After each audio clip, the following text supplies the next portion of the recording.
Liebe Frau oh no. Ich schneide sowieso, du weißt, das läuft bis endlos. Dear Professor Harbeck, dear Nadia, we are at the ASCO 2022, and there was a real highlight with the Destiny Breast 04 trial that was presented and very well received. So what was it about?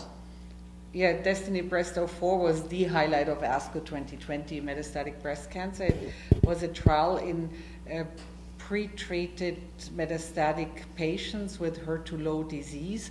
That means that the HER2 status wasn't called positive for anti-HER2 therapy, but was 1+ or 2+-ish negative, so with some HER2 receptors on the cell surface, and patients had to be pre-treated by 1 to 2 lines of prior chemotherapy. In the case of hormone receptor positivity, also CDK4/6 inhibitor or some endocrine therapy needed to be given beforehand.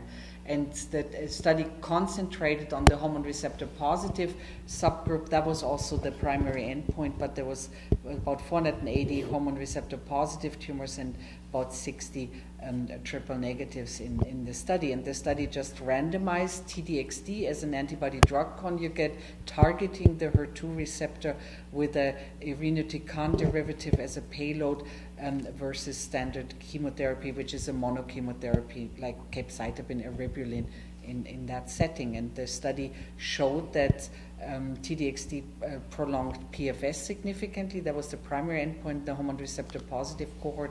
Median difference between the arms about 5 months, and it also prolonged overall survival with a median difference of about half a year. Hazard ratio for PFS 0.5, hazard ratio for overall survival 0.66. So very impressive data. I would say they're immediately practice changing for patients who qualify for the study entry criteria, but we have trials already looking for patients in an earlier disease setting whether T-DXd is also very effective there.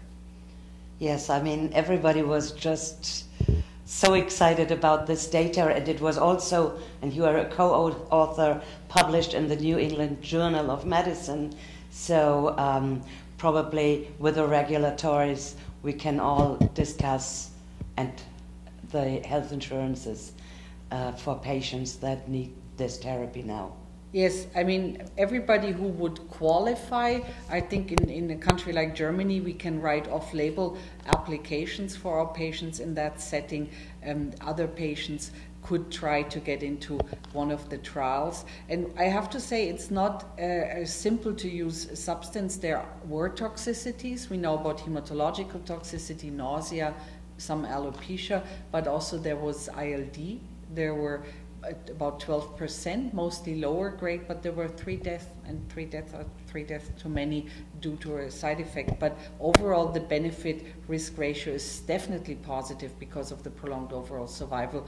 But we have to take care of those patients, find the early symptoms for ILD, do a CT scan, do steroid therapy, and try to manage that appropriately to keep the patient safe. But I think overall the benefit outweighs the risk by a lot. And I think it probably is also that the patients know what symptoms might occur and then come back or refer back to their doctor so that it can be checked and then maybe done something against it. Thank you very much. You're quite welcome. Thank you.